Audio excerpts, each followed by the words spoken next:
Amis de la masse, bonjour, bienvenue sur cette vidéo réaction. On va parler aujourd'hui d'un sujet d'actualité en réponse au suicide du bodybuilder Luc Sandeau. On va parler de musculation, de dépression et de façon un petit peu plus large que simplement le risque lié à l'utilisation des produits dopants. On va parler d'image personnelle, on va dire d'estime de soi et aussi des réseaux sociaux dans le monde de la musculation et quels sont les différents, on va dire, pièges à éviter. Générique.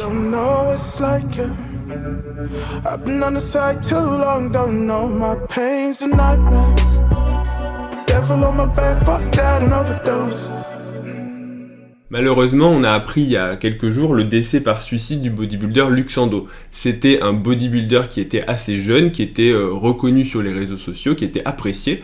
Et justement, son suicide a un petit peu choqué tout le monde puisque quelques jours avant, il postait encore des vidéos où il était totalement, on va dire, normal en apparence. Il montrait sa vie quotidienne, tout semblait aller pour le mieux. Et puis, quelques jours plus tard, on apprend qu'il est retrouvé mort par suicide.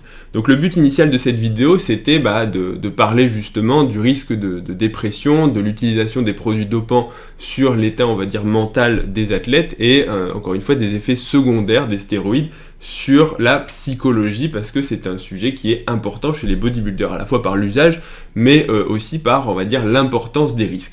Je vais juste faire une parenthèse, c'est qu'il y a Michael Gundil qui a fait une très bonne vidéo là-dessus, c'est une vidéo assez brève mais justement il parle de 2 études qui alertent sur les changements, on va dire, psychologiques liés à l'utilisation des produits dopants et notamment à l'arrêt. Et donc j'ai hésité à faire cette vidéo quand j'ai vu qu'il avait déjà faite, mais une autre actualité entre-temps, c'est celle de Conor Murphy. Conor Murphy, c'est également une star des réseaux sociaux, plus grande encore, puisqu'il a plusieurs millions d'abonnés, très connu sur YouTube. Encore une fois, c'est un jeune, je crois qu'il a 25 ans, il est grand, il est beau, il est musclé, il a toutes les femmes qu'il veut sur son profil, il est riche, puisqu'il gagne beaucoup d'argent avec sa chaîne YouTube, et donc on pourrait se dire, finalement, pourquoi est-ce que des gens qui en apparence ont tout pour être heureux ont des problèmes psychologiques, puisqu'il a fait une vidéo justement pour dire qu'en fait sa vie c'était un peu de la merde, que en gros ses parents ne l'ont jamais aimé et que malgré le fait que oui il avait tout ce qu'il voulait, et bien sa vie n'avait pas de sens et qu'il allait se suicider. Il a posté la vidéo hier soir et en fait c'est vrai que ça fait un petit peu froid dans le dos.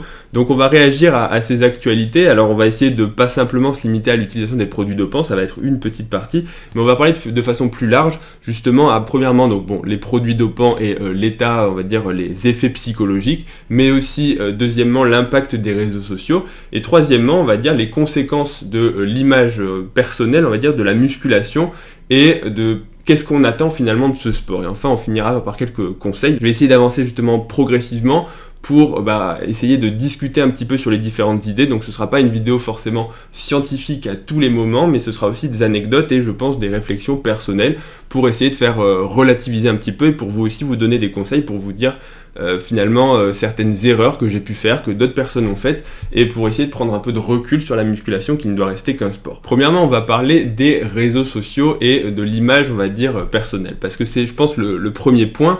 Le premier point, c'est que on voit toutes ces personnes sur les réseaux sociaux, en apparence, ils ont tout pour être heureux et globalement, il y a assez peu de personnes qui jouent, encore que ça devient une niche, mais sur, on va dire, le malheur, sur les défauts. Ça commence à arriver avec entre guillemets, le body positive, le fait de dire, voilà, regardez, moi aussi, je suis gros, moi aussi, j'ai des vergetures, moi aussi, j'ai des boutons. C'est pas une mauvaise chose, mais on va dire que pour l'instant, c'est encore marginal. C'est pour ça que les quelques comptes, les quelques personnes qui le font, ça marche plutôt très bien. Mais la plupart des gens, ils vont plutôt vous montrer une image totalement positive d'eux. C'est regardez que je suis musclé, regardez, je suis beau, regardez, je m'affiche avec des femmes. Enfin, si c'est un homme ou une femme, bref, vous avez compris l'idée.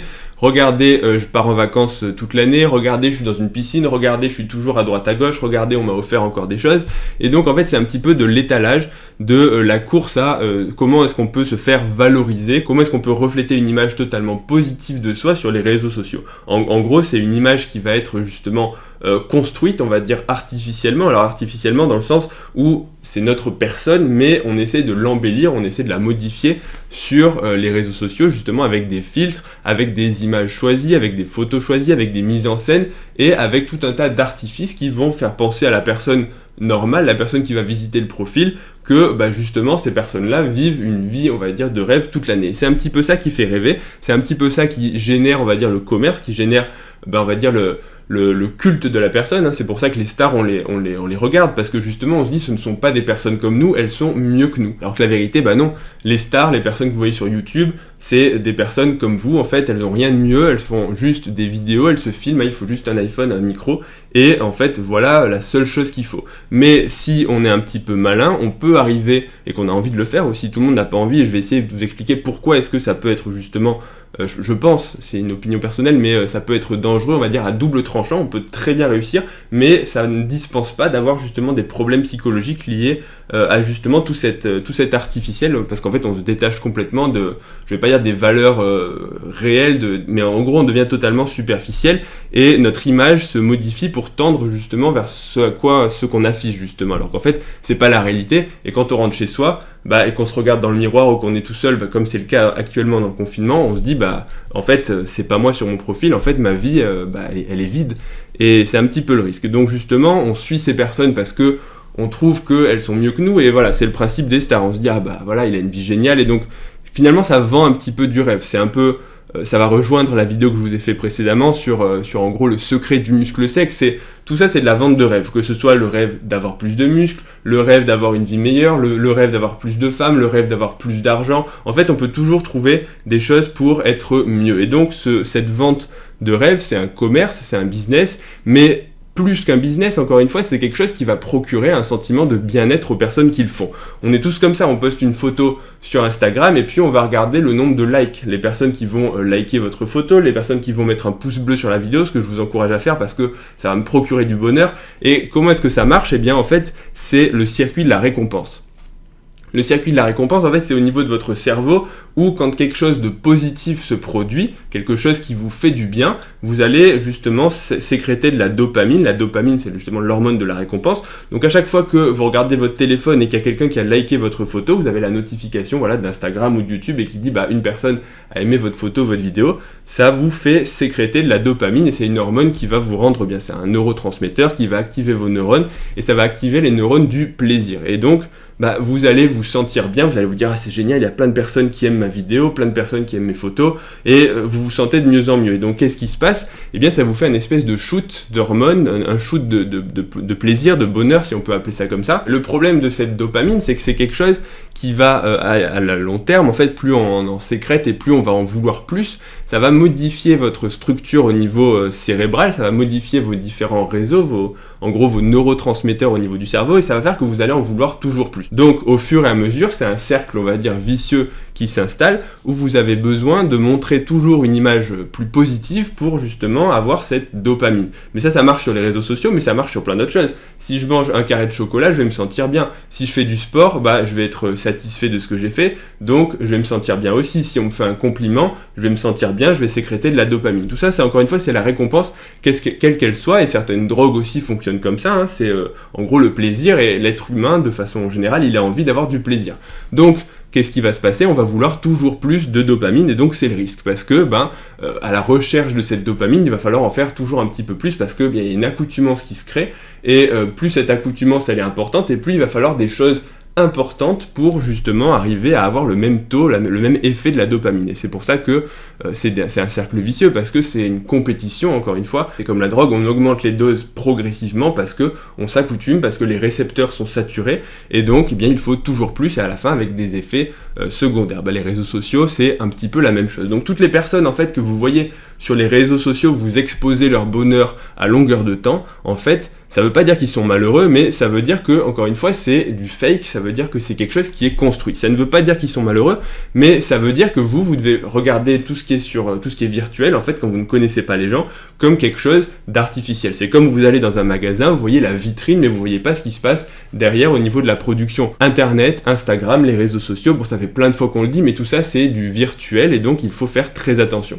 Et donc, c'est pour ça que toutes ces personnes-là, en fait, que vous voyez vous exposer votre bonheur, eh bien, c'est pas du tout une garantie qu'ils sont pas malheureux, parce qu'encore une fois, rappelez-vous bien, on est tous des êtres humains, et les êtres humains, la caractéristique, c'est qu'on a tous des fluctuations d'humeur. Donc une personne qui ne vous montre que des choses positives sans jamais vous montrer quelque chose de, pas forcément négatif, mais quelque chose de quelque chose qui est pas forcément extrêmement positif. Ah bah aujourd'hui je suis fatigué, ah bah aujourd'hui j'ai raté ma séance, ah bah aujourd'hui j'ai eu une mauvaise note à l'école. Vous voyez, en fait ce genre de choses qui font la vie. Personne n'est au top du top à 100%. Donc si vous voyez une personne qui est en permanence au top, eh bien dites-vous bien que cette personne, quelque part, elle vous ment et que son compte, son profil, tout ça, c'est quelque chose de faux. C'est pas parce qu'un bodybuilder comme Luc Sando vous montre que sa vie elle est géniale, ou Conor Murphy, vous vous dites oui, il est beau gosse, oui, il est musclé, oui, regardez, il prend le numéro de 30 filles à chaque fois qu'il fait une vidéo 2 fois par semaine.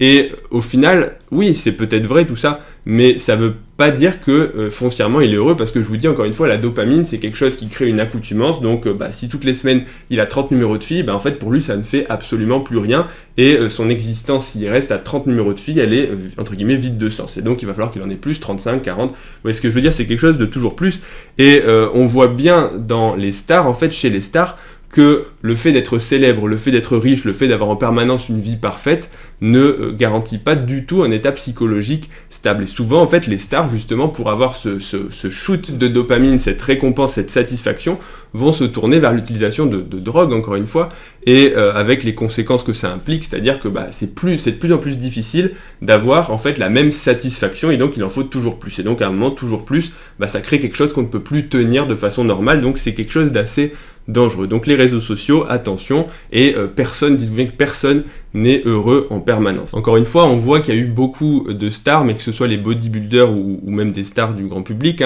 récemment il y a eu Avicii, il y a eu Amy Winehouse un petit peu avant, Kurt Cobain dans les années, 90 ou 2000, toutes ces stars, en fait, justement, c'est pas parce que ce sont des stars et qu'en apparence elles ont tout, qu'elles ne sont pas, en fait, profondément malheureuses et qu'elles ne peuvent pas être dépressives. Donc, c'est vraiment la dépression, c'est quelque chose qui peut toucher tout le monde, et tous les gens dans les commentaires qui disent « Ouais, franchement, il a aucune raison pour être malheureux, alors il devrait juste un petit peu, en gros, arrêter de se plaindre et regarder un petit peu qu'il est riche, qu'il est beau, qu'il est intelligent », en fait, le problème, c'est que c'est pas ça. Le problème, c'est que la dépression, c'est une maladie. C'est, encore une fois, oui, c'est une maladie psychiatrique qui peut toucher absolument tout le monde.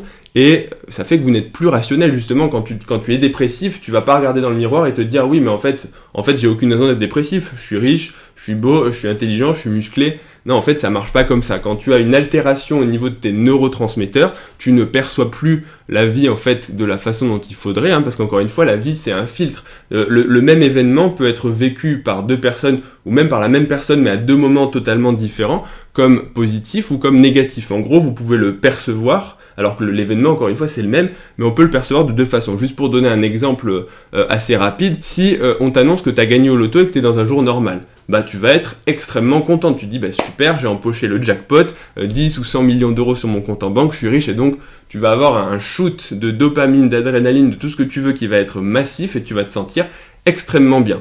Et le même événement, maintenant, admettons par exemple, tu viens d'apprendre le décès d'un proche, le décès de tes parents. À ce moment-là, tu es vraiment au fond du gouffre, tu es en deuil, et tout ce qu'on va te dire, si à ce moment-là, la même information te dit t'as gagné au loto, en fait, t'es tellement déjà malheureux, tellement triste qu'on pourrait te dire n'importe quelle nouvelle positive, que ça n'aurait aucun impact, ça ne te permettrait pas en fait de te faire te sentir mieux. Si tu viens de perdre tes parents, on peut te dire que tu as gagné 100 millions d'euros, t'en as strictement rien à faire, et la seule chose qui t'importe en fait, c'est de penser à tes parents parce que tu es malheureux.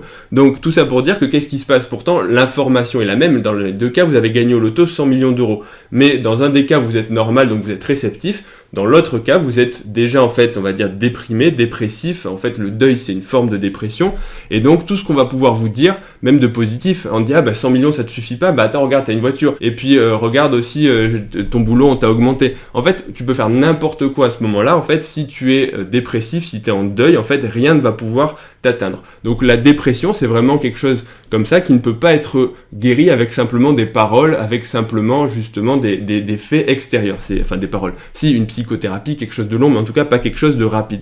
Donc même si on met des commentaires à Conor Murphy qui dit qu'il va se suicider et qu'on lui dit mais pourtant regarde t'es bien et tout, viens on va te faire un câlin, en fait non, ça marche pas parce que c'est quelque chose, c'est ces neurotransmetteurs qui ont été profondément modifiés, et pour aller récupérer ça, ça demande du temps, ça demande encore une fois une thérapie spécifique. Je pense que j'ai été un petit peu long sur la première partie, mais c'est quelque chose qui est, je pense, important de comprendre. Deuxième partie maintenant, les stéroïdes anabolisants et l'altération, on va dire, de l'humeur et les changements au niveau psychologique. Les stéroïdes anabolisants, ce sont des hormones qui vont impacter de façon positive ou négative l'humeur. En tout cas, ça va avoir un effet sur votre humeur. Quand vous avez de la testostérone en excès, quand vous êtes sous cure, en fait, justement, au niveau de votre cerveau, les relations entre les différents neurotransmetteurs avec l'hypothalamus, la façon dont vous percevez l'environnement, elle va être modifiée. Ça veut dire que quand on prend des stéroïdes, le taux de testostérone est au taquet, on est impulsif, on est plus viril, on se sent mieux, on a une confiance en soi augmentée, et donc tout ça fait qu'on va globalement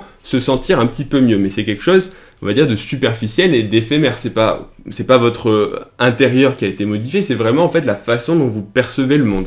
Donc à ce moment-là, vous vous sentez invincible et vous avez une humeur qui est en général meilleure. Mais ce qui peut se passer à ce moment-là, encore une fois, les stéroïdes finalement c'est un amplificateur de ce que vous êtes vraiment. C'est quelque chose qui va mettre un petit coup de turbo à votre personnalité et à vos émotions que vous ressentiez précédemment en les amplifiant. Ça veut dire quoi ? Ça veut dire que les personnes qui avaient un naturel par exemple un petit peu bagarreur, un petit peu impulsif, eh bien elles vont être encore plus agressives. C'est pour ça que parfois il y a des cas de roid rage. Souvent c'est pas des personnes qui étaient à la base totalement calmes et sans histoire, c'est des personnes qui avaient un tempérament un petit peu impulsif que justement les stéroïdes vont révéler. À l'inverse, les personnes qui étaient déjà dépressives, les personnes qui avaient déjà des troubles de l'humeur, qui étaient par exemple bipolaires avec des phases des phases maniaques où les gens sont hyper excités, hyper contents, et des phases dépressives où ils sont au fond du trou, ils sont tristes. Donc les stéroïdes, ça peut justement amplifier ce genre d'humeur et de comportement.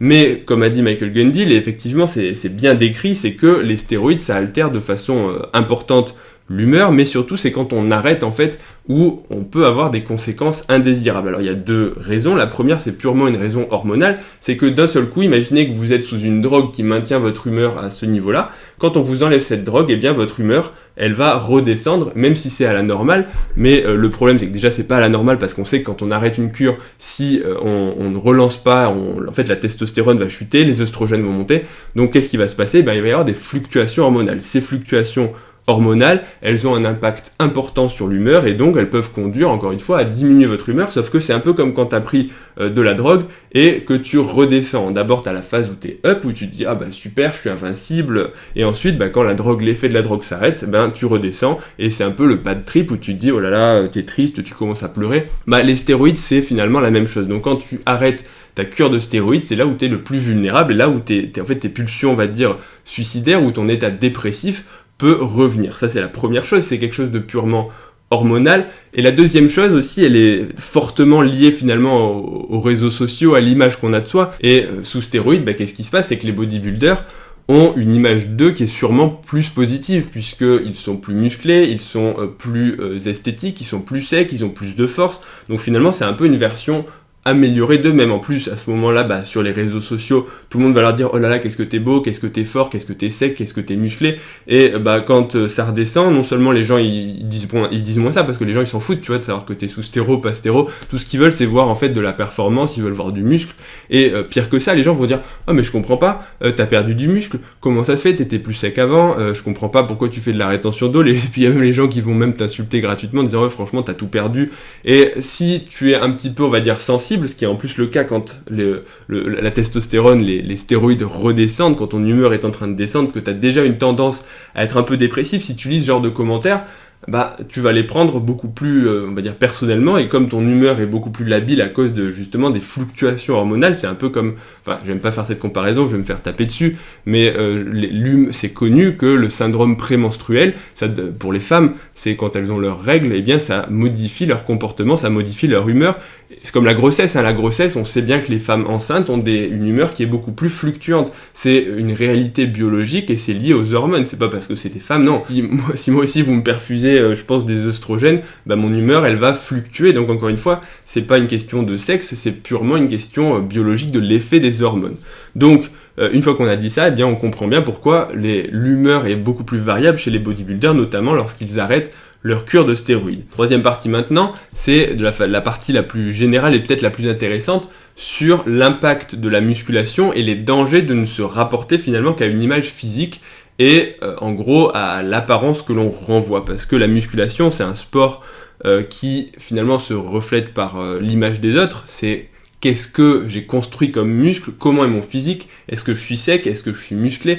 Donc finalement, c'est un sport qui est assez, on va dire, fluctuant et assez éphémère. Éphémère dans le sens où on construit un corps, mais le corps c'est quelque chose de mouvant, c'est quelque chose qui va changer au fil des saisons, de bodybuilding, au fil des prises de masse, au fil des sèches, au fil de l'âge aussi, parce que plus l'âge va avancer et plus le corps va se modifier. D'abord on va prendre du muscle et puis il va arriver un moment en fait où à cause de l'âge et à cause de tout un tas de phénomènes normaux, ça s'appelle le vieillissement, eh bien on va commencer à décroître. Donc c'est quelque chose qui va nécessiter en permanence de se battre, d'aller à la salle de sport, d'investir du temps, des efforts, de l'alimentation, entre guillemets du carburant, tout ça pour essayer de grossir puis de maintenir une image corporelle. Et donc c'est quelque chose qui peut rendre fortement dépendant si l'on investit trop, entre guillemets, dans la musculation. Je vais essayer de m'expliquer de façon très simple. Ça veut dire que si par exemple, vous prenez moi, quand j'ai commencé la musculation, je me suis dit je suis pas assez musclé, je suis trop maigre et je suis pas assez fort, donc je vais faire de la musculation. À ce moment-là, le risque c'est de se dire à la fin de l'année, j'ai pris tant de kilos, donc maintenant je suis mieux qu'avant. Et le deuxième risque c'est de se dire maintenant que je suis mieux, il faut que je prenne encore plus de kilos pour devenir encore mieux. Et au fur et à mesure, en fait, sans s'en rendre compte, on a envie d'avoir toujours plus de muscles, d'être toujours plus sec. Donc, le problème avec ça, c'est que si on ne se focalise que sur son physique sans rien construire à côté dans sa vie, que ce soit au niveau des amis, au niveau des études, au niveau de sa vie sociale tout simplement, au niveau d'autres passions, de choses en tout cas qui font qu'on n'a pas qu'une seule chose dans sa vie, eh bien le risque c'est finalement de tout perdre et d'être totalement dépendant aux commentaires des autres et encore une fois de ne pas trouver de sens, on va dire, plus profond à sa vie. Je vais essayer de m'expliquer rapidement. C'est que si vous ne vous reflétez que par rapport à votre physique, en gros, pour vous, votre physique, c'est la seule chose qui compte. Vous avez fait des efforts, des sacrifices qui sont énormes pour ça. Par exemple, de l'investissement en temps, parce que, par exemple, ça fait 10 ans que vous faites de la musculation 1h30 tous les jours, donc ça fait un volume horaire énorme. La nutrition, vous avez eu une diète irréprochable, vous avez fait des sacrifices, parce qu'encore une fois, pour tenir une diète pour une sèche, eh bien, il faut faire des sacrifices. Il faut à certains moments ne pas aller au restaurant, il faut se priver, il faut pas forcément manger le carré de chocolat qui traîne, il y a plein de choses qu'il faut faire, encore une fois le cardio,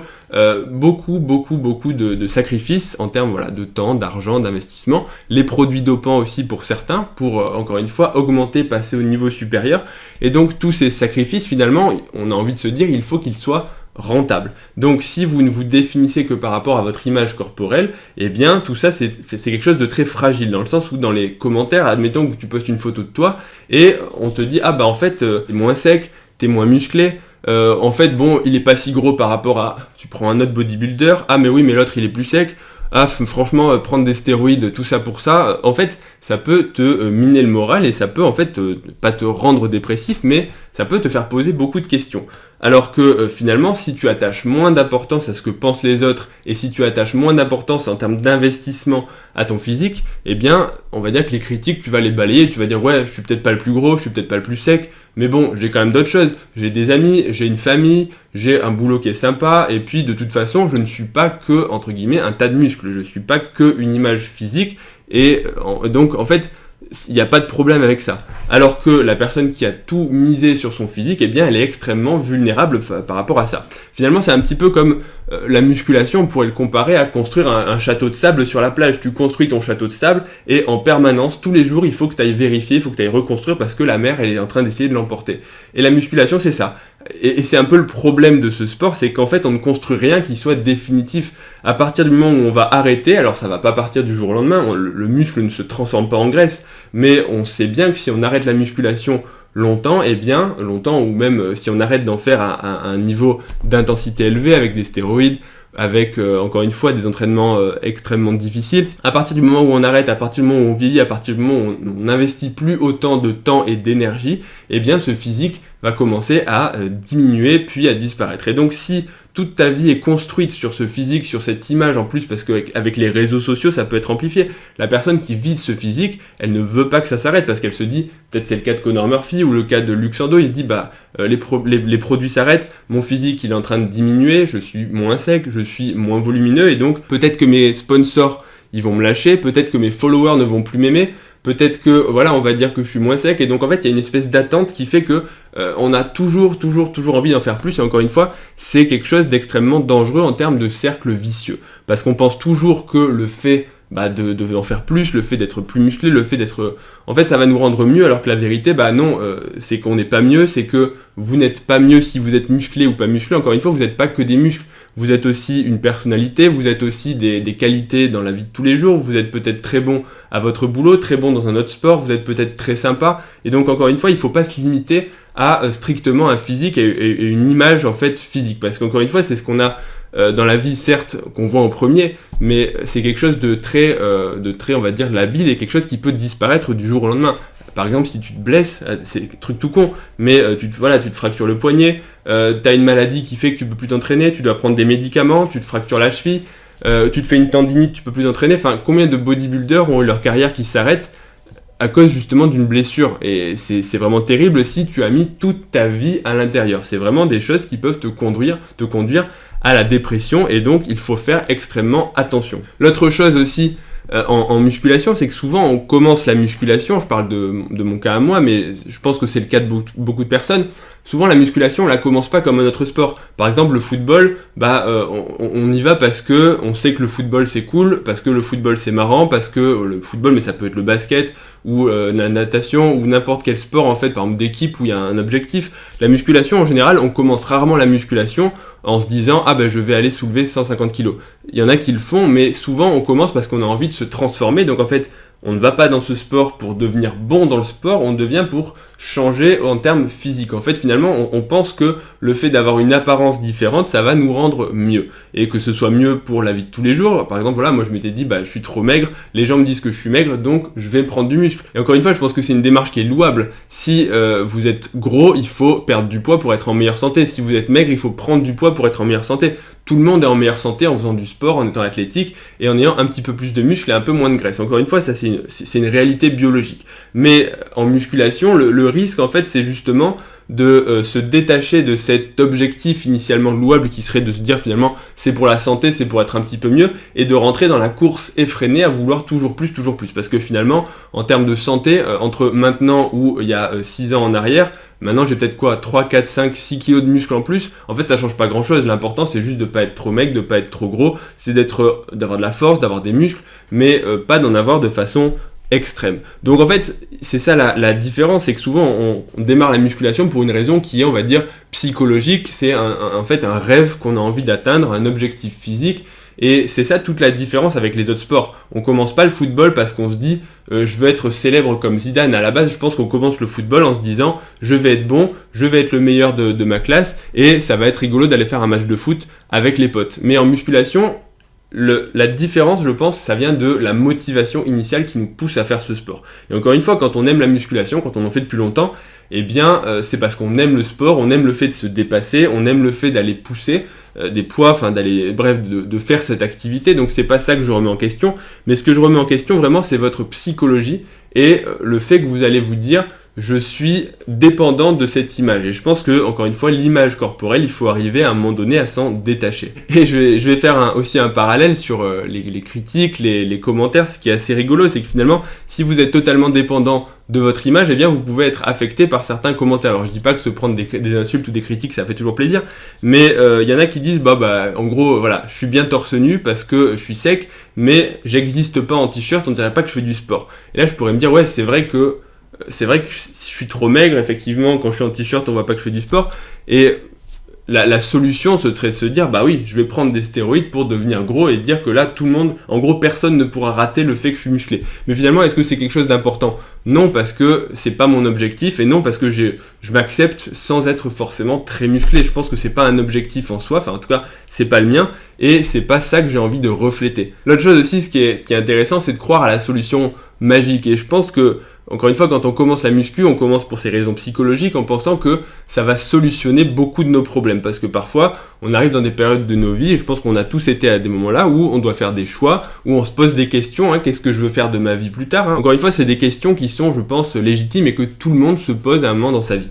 Et le fait de faire la muscu peut donner l'illusion finalement que le fait d'être musclé va être une solution à tous les problèmes. En fait, ce qu'on vend sur les réseaux sociaux, c'est que finalement le fait d'être musclé, c'est la clé du bonheur. C'est que regarde, si tu regardes les influenceurs, c'est ça. C'est regarde, depuis que je suis musclé, depuis que tu fais mon programme, eh bien les gens ils vont t'aimer parce que regarde, j'ai plein d'abonnés et les gens sont abonnés à moi parce que je suis musclé. Aussi, regarde, ça va te rendre riche parce que depuis que je suis musclé, eh bien j'ai des sponsors, j'ai des marques qui veulent me faire vendre des produits. En gros, je vis une vie de rêve avec des voitures, une belle maison, etc. Regarde, depuis que je suis musclé, eh bien j'ai plein de femmes. Et en fait, au final, je suis populaire. Enfin, je suis plus beau. Enfin, tu peux lister tout un tas de caractéristiques qui, en fait, sont, je vais pas dire que c'est pas vrai, mais en tout cas pas au degré qu'on veut te faire croire. Et le problème, je pense, c'est comme toutes les personnes justement en fait qui vont poser la question, je pense, à l'envers, c'est de se dire je veux prendre des produits dopants parce que je veux être influenceur en musculation. Seulement le problème, c'est que c'est pas parce que tu as un physique que tu vas devenir influenceur. Si tu regardes des gens qui ont un très bon physique, et encore une fois, je crois que c'était Fkan qui parlait de ça dans une vidéo, et je trouve qu'il a bien répondu quand il dit des gens qui ont un physique massif, des gens qui ont un physique ultra sec, t'en as plein sur Instagram. Mais des gens qui sont influenceurs, t'en as très peu. Parce que, en fait, être influenceur, c'est pas un physique. Être influenceur, c'est une personnalité, quelque chose qui fait que les gens vont te suivre. Parce que, je dis pas ça de façon péjorative, mais on a tous des talents. Mais si t'as pas de talent, par exemple, pour divertir les gens, pour influencer les gens, et encore une fois, être un influenceur, être un leader, être quelqu'un qui va avoir en fait un charisme qui fait que tu vas avoir une force de persuasion, c'est pas donné à tout le monde. C'est comme dire que toutes les personnes pourraient faire de la politique. Bah, la réponse, c'est clairement non. Il faut avoir une force, il faut avoir une personnalité bien particulière pour faire en fait adhérer les gens à la foule, et ça s'appelle le charisme, hein. C'est du grec ou du latin, je sais plus, mais qui dit que justement on a une aura, enfin à la base le charisme c'est quelque chose qui était donné justement aux dieux parce qu'ils avaient le pouvoir en fait de persuasion des foules. Et en muscu c'est un peu pareil, les gens pensent que parce qu'ils vont prendre des stéroïdes et qu'ils vont prendre 10-15 kilos de muscles et ils vont perdre du gras, ils vont devenir d'un seul coup visibles, ils vont devenir avec plein d'abonnés, ils vont devenir la nouvelle star, mais en fait non, ça marche pas comme ça, et si vous voulez percer dans ce milieu-là, il faut que vous apportiez quelque chose aux gens.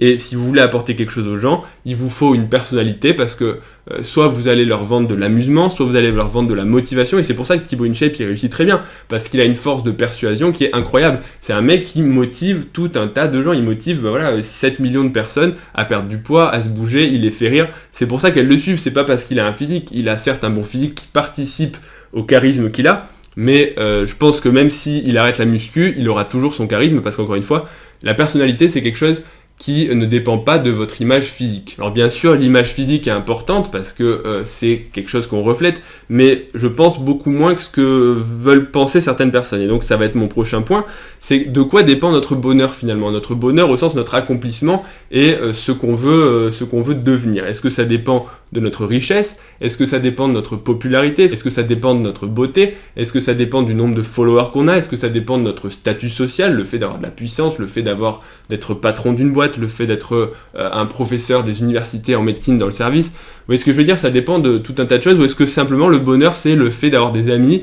d'avoir quelque chose qui nous rend heureux au quotidien, que ce soit parce qu'on aime son boulot, parce qu'on aime le sport qu'on fait, parce qu'on a une vie qui est équilibrée? Bah tout ça c'est quelque chose qui n'est pas forcément facile à définir, et c'est pour ça que l'humeur, la dépression et tout ça c'est des sujets qui sont très complexes à aborder et qu'on peut pas résumer à simplement une vidéo. C'est quelque chose qui vient de soi et quelque chose en fait qui est très, très personnel. Il faut trouver qu'est-ce qui nous motive dans la vie et il faut essayer je pense de l'atteindre. Et je vais faire une autre parenthèse, mais c'est assez rigolo, et c'est finalement en fait des personnes, je pense, qui sujets à la dépression, à qui il va manquer quelque chose dans leur vie. Ils vont avoir l'impression de ne pas avoir de but, de ne pas avoir ce qu'ils veulent, et ils vont essayer de trouver un secret, mais encore une fois c'est un peu comme la vidéo, le secret du muscle. Ils vont essayer de trouver un secret, de penser qu'il y a quelque chose qui leur manque et qui est responsable de tous leurs problèmes. Et c'est assez bien décrit sur internet dans les différents forums. Sur les forums de musculation, c'est assez typique, les gens pensent qu'ils n'ont pas réussi leur vie, qu'ils n'ont pas de boulot, qu'ils n'ont pas de copine, parce qu'ils sont pas assez musclés. Alors qu'en fait, non, il y a plein de gens dans la rue, si vous regardez, ils sont pas musclés, la plupart des gens sont pas musclés, et ils sont mariés et ils ont un boulot quand même, donc c'est pas ça. Sur les forums des mecs qui sont chauves, ils vont me dire, ah oui, mais lui, il réussit dans sa vie parce qu'il a des cheveux. Si j'avais des cheveux, je décrocherais le boulot que j'ai pas eu, parce qu'en fait, on m'a recalé parce que j'étais chauve. La fille, elle m'a dit non, pas parce que je suis con, mais parce que je suis chauve. Et en fait, tout va être rattaché au fait d'être chauve. Pareil sur les forums. Encore une fois, je vous jure, c'est pas moi, je sais que ça va être drôle, mais les forums sur d'autres forums, maintenant, les gens vont dire, oui, mais en fait, c'est parce que j'ai un micro-pénis, et c'est ça qui fait que j'ai pas de copine, que j'ai pas de boulot. Et donc en fait, vous voyez ce que je veux dire, on peut toujours trouver une raison au fait de ne pas réussir sa vie. Mais en fait, cette raison, elle dépend vraiment de là où vous êtes. Ensuite, pareil, sur les forums de problèmes de peau et d'acné, ils vont vous dire « Ah, mais moi j'ai pas de copine parce que j'ai des boutons, j'ai pas d'amis parce que j'ai des boutons. » La réalité, non, la réalité c'est que, en fait, tout ça c'est des barrières qu'on se met, et c'est uniquement notre état d'esprit qui focalise sur souvent un complexe, justement. Et c'est ce complexe, en fait, justement, par définition, c'est un complexe qui fait que ça nous bloque dans la vie et qu'on dit, voilà, c'est à cause de ce complexe que j'ai pas de boulot, j'ai pas de copine, j'ai pas d'amis, j'ai pas ce que je veux. Et justement, la musculation, ça fait partie de ces complexes, trop gros, trop maigre, pas assez fort, moqué dans la cour de récré. Et justement, on pense que parce que on va justement se développer musculairement, etc., on va régler tous nos problèmes. On va se dire, le jour où je serai musclé, le jour où je serai fort, le jour où je serai beau gosse, eh bien, j'aurai tout ce que je veux. La richesse, parce que bien sûr, les marques, elles attendent que moi, elles vont venir me démarcher dès que j'aurai dépassé tant de kilos à tant de % de body fat. Les femmes, elles vont toutes m'envoyer un message sur Instagram ou sur YouTube ou sur Facebook parce que je suis trop beau gosse. Pareil, j'aurai plein d'abonnés, alors que non, la vie, c'est pas ça. Et c'est pour ça que c'est super important de, comme on dit, de pas mettre tous ses œufs dans le même panier et de développer des qualités annexes. Allez à l'école, faites des études, cultivez vos relations sociales. Encore une fois, les amis, c'est super important, la famille, c'est super important. Et ne dépendez pas que de cette image de muscles, parce que sinon, vous allez au-devant de graves désillusions, parce que les muscles, encore une fois, c'est quelque chose d'éphémère, et ça peut s'arrêter du jour au lendemain. T'arrêtes ta cure, t'arrêtes de t'entraîner parce que t'as plus le temps, parce que ton boulot te le permet pas, parce que n'importe quelle raison, tu vois, t'as un accident, tu peux plus t'entraîner, c'est des choses qui peuvent arriver, et il faut pas justement que ça vous arrive à vous. Alors que si vous avez d'autres choses pour vous raccrocher, vous serez beaucoup plus heureux, beaucoup plus équilibré. Pour faire une petite conclusion rapide, les conseils que je voudrais vous donner si vous regardez cette vidéo, premièrement, c'est de diversifier vos activités et de pas tout miser sur la musculation. Encore une fois, la musculation, c'est un loisir, c'est une passion, c'est tout ce que vous voulez, mais je pense que pour la plupart des gens qui sont pas des bodybuilders professionnels, et encore, même les bodybuilders professionnels, on l'a vu, ne mettez pas ça au centre de votre vie. Parce que vraiment, je pense que ça vous le rendra pas. C'est cool si vous en faites, une activité, encore une fois, mais ne pas mettre ça, en tout cas ne pas mettre votre physique au centre de votre vie et ne dépendez pas que de votre physique. Deuxièmement, c'est au niveau des stéroïdes, attention parce que les stéroïdes, c'est pas une solution magique. C'est pas une solution qui va changer votre vie, et encore une fois, il y a des risques si vous les prenez pour on va dire, il n'y a pas de bonnes raisons, mais les mauvaises raisons, si vous vous dites ça va changer ma vie, je vais devenir beau gosse, je vais devenir ceci, la réalité, ça peut, mais souvent ça va pas le faire, et c'est pas ça qui va vous rendre heureux.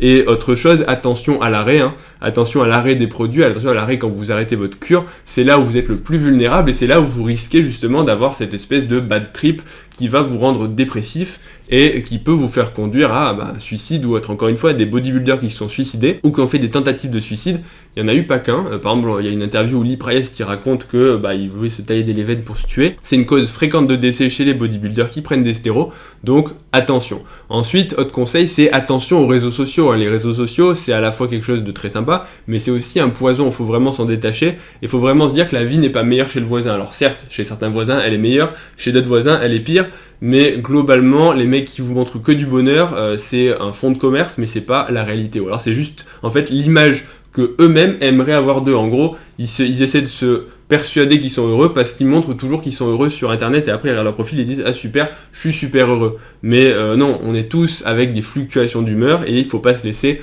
berné par ça. Et enfin, la dépression, c'est quelque chose qui peut toucher absolument tout le monde, c'est une maladie qui est universelle, il n'y a pas de statut social, on peut être une star et être dépressif, tout le monde peut être dépressif, quelle que soit votre origine, quel que soit votre pays, quelle que soit votre richesse.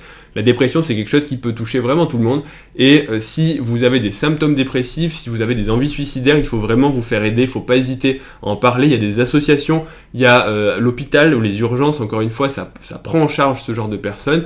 Il y a des psychologues, il y a des numéros d'écoute, il y a vos amis aussi qui sont prêts à vous aider, votre famille souvent, heureusement, qui sont là, et même des inconnus souvent, sur des forums, il y a plein de gens qui peuvent essayer de vous aider. Peut-être qu'ils n'auront pas forcément les bons mots, mais des fois le fait de parler, ça permet justement de pas se sentir seul. Et encore une fois, c'est un conseil bidon, parce qu'une personne qui se suicide, par définition, c'est qu'elle pense qu'elle n'a pas d'autre solution. Et donc c'est pas parce que je lui dis de pas se suicider ou que tu lui dis ne te suicide pas qu'il va le faire ou ne pas le faire. Mais encore une fois, c'est important d'avoir ça en tête, qu'il faut en parler, et qu'il y a quand même très peu de gens qui sont là pour vous enfoncer quand vous leur demandez avec, on va dire, sincérité. Donc, n'hésitez pas, encore une fois, à en parler. Et le pire, en fait, c'est de rester tout seul et de penser qu'il n'y a aucune solution. Et souvent, il y a des solutions, il y en a, il faut juste être patient, il faut juste trouver la bonne. Mais je pense que là-dessus, on peut tous s'en sortir. Et encore une fois, c'est normal d'avoir des hauts et des bas. Donc je vais conclure cette vidéo qui aura été, je pense, assez longue. C'est un sujet qui est pas facile, mais je pense qu'il faut le faire parce que ça peut tous nous toucher. On est tous plus ou moins là-dedans, encore une fois, l'image corporelle, l'estime de soi, les réseaux sociaux, les stéroïdes pour certains, et donc voilà, une petite vidéo un peu fourre-tout, où j'espère que vous aurez trouvé des conseils utiles. Donc si la vidéo vous a plu, bah, mettez un pouce bleu pour me faire sécréter de la dopamine, parce que je vais être très content, sinon voilà. Abonnez-vous à la chaîne si vous voulez voir d'autres vidéos, et vous pouvez me retrouver aussi sur Instagram Dr Miaous, et puis je vous dis à bientôt pour la prochaine vidéo. Salut à tous.